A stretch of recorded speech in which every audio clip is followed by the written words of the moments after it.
The beautiful thing about art is that first and foremost, it's subjective.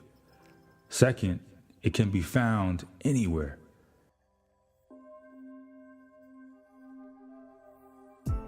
If it stimulates your mind and moves your spirit, then it's art.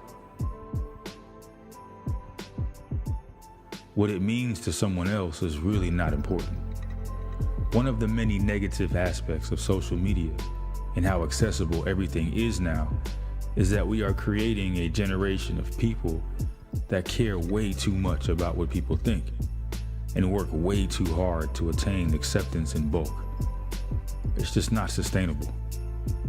What I want my kids to understand about art is that it's a healthy way to express yourself and a creative outlet to get your message out to the world. That must always be embraced and cultivated. What you have to say is very important.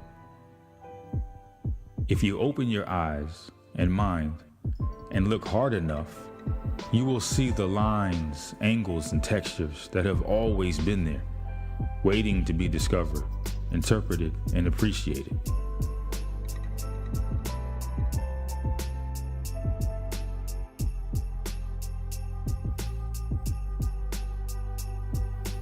Inspiration for the next great painting, novel, poem, or song is right there.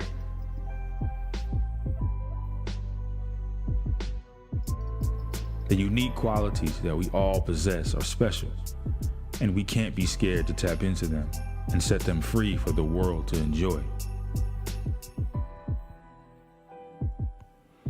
I think this undeniable fact is what sets those artists that we celebrate apart. They figured this out. Why can't you create the next great work of art? Like what's on the ceiling of the Sistine Chapel in Vatican City. Write a New York Times best-selling novel or a book of poetry recited in a room full of people hanging on to your every word. Produce a song played for a stadium of screaming fans or in the car of someone whose life was saved with your lyrics. A painting that impacts people so deeply that they study every aspect of it for years to come, or spend $100 million just to own one of your creations. Jean-Michel Basquiat rose up from the streets of Brooklyn and did this very thing. So can you.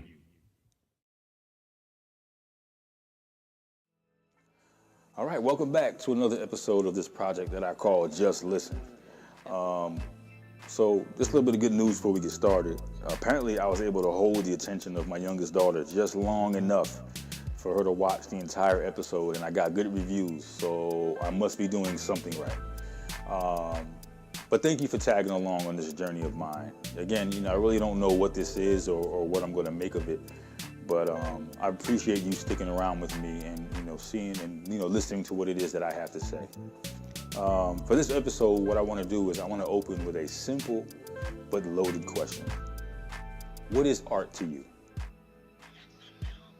Don't worry, there's no right or wrong answer. This is not a test question. It's only perspective. As long as it makes sense to you, as long as it moves you, then it's art, plain and simple. It could be the way, for example, it could be the way a metal garbage can on the subway platform is dented, that is aesthetically pleasing to your eyes, or how the pattern of some fall leaves in the grass make you feel on a particular afternoon. The mixture of the browns, the oranges, the yellows, maybe they made you feel comfortable and safe at that particular moment, or maybe they made you feel inspired to write something or to paint or to draw. I think innately all of us are instinctively creative and are constantly looking for sources of inspiration. For example, this chair that I'm sitting in inspired me to write and produce this episode that you're listening to right now. But what was it about this chair, that made me feel that way? To be honest, I couldn't possibly begin to come up with the words or even find the words to explain all that to you. But in short, I just think it's a dope chair, and it sparked me to do something creative.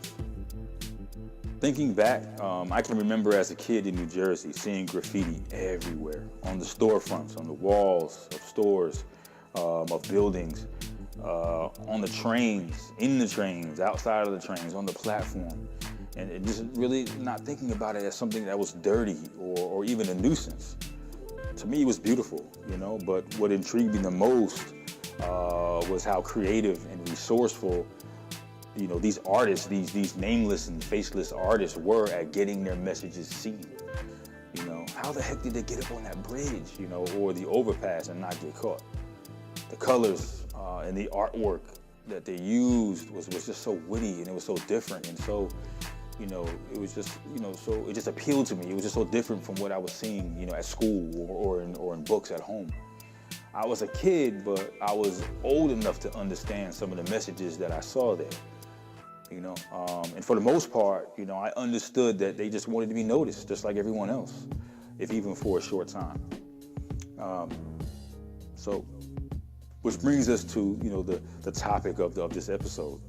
Jean-Michel Basquiat was an artist from Brooklyn, New York, back in the early 80s that made a huge impact in the art community. This was a huge deal. This was a very big deal because he was so young and he found such monumental success so fast. Now, I'll be the first to admit, yeah, I didn't necessarily understand what the allure was at first. You know, his art looked to me like what you would get if you gave, you know, my youngest daughter, Kyrie, a marker and some pens.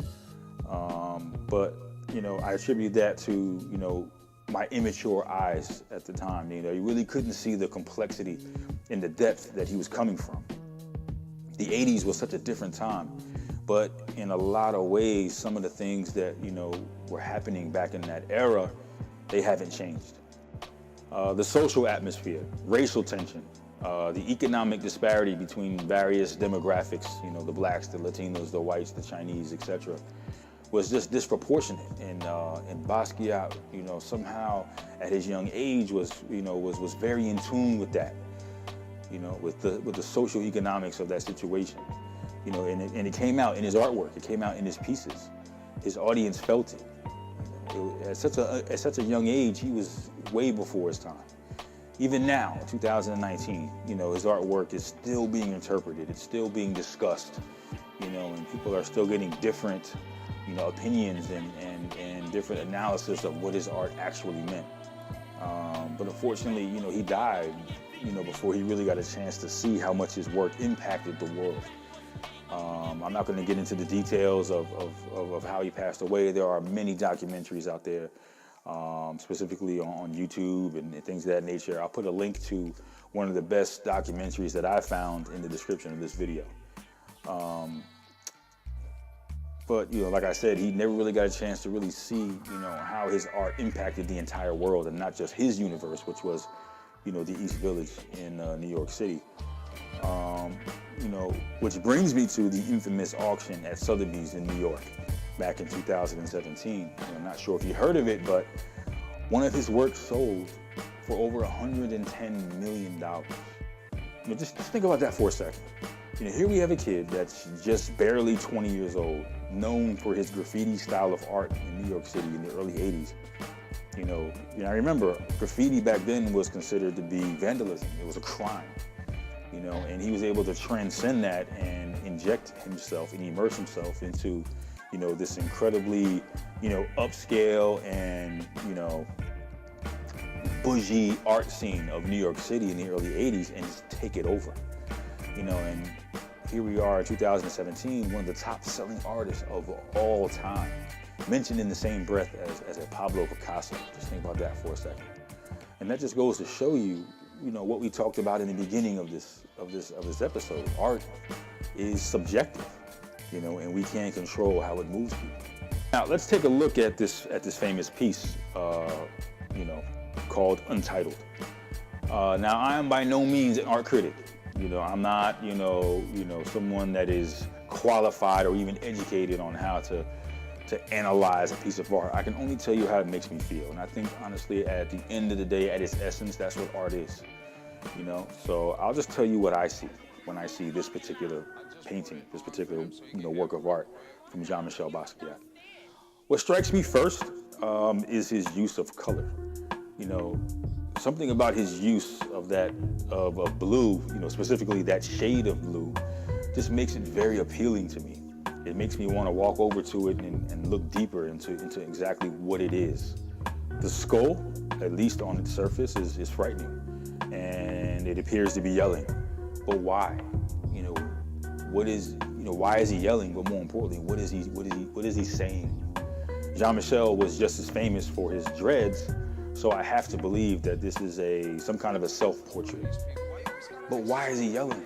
And what is he looking at? You know, the eyes in this particular painting, they're very, you know, they're very front and center. They're very much an important, you know, everything's important in this particular painting, but they're front and center, and they're very obvious in this painting. What is he looking at? The red outlines and the accents seem to project anger, you know, rage even. And this is where the subjectivity comes into play. And the answers to those questions, they rely on your feelings as you yourself look at this work of art. The other items in the piece look like just a total state of confusion and chaos, which contrasts deeply with the calmness, the peacefulness, the serenity of that blue. I don't know why that blue kind of strikes me so much, but it really does. Almost like a clear summer sky. So just thinking of myself and internalizing this piece, it pretty much captures perfectly what it feels during my own personal, you know, moments and states of confusion and chaos. You know, we all go through tough times and periods of uncertainty. But it's those moments of clarity, you know, in this particular situation, in this particular work of art, the blue, where we see things for what they are and kind of come out on the other side, you know, with a much clearer head when things really start to make sense again. Now, I could be way off, and, you know, that's okay, but this is how it honestly made me feel. This is a beautiful piece, and one that I would definitely purchase if I had the means.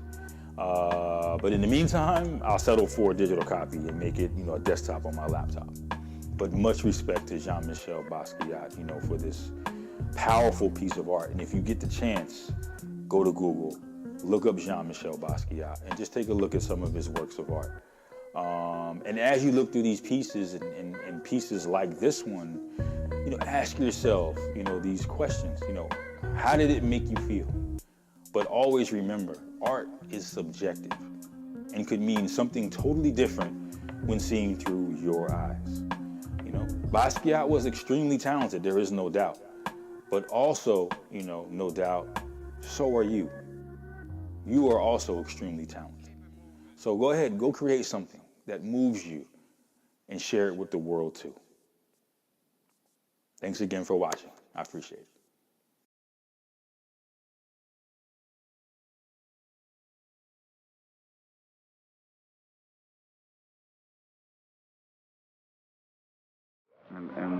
And you're seen as some sort of primal expressionism. Is that? I mean, like an ape? Well, let's like a primate. Well, I don't know. Is that? You said it. I don't. You said it. Well, okay, you're.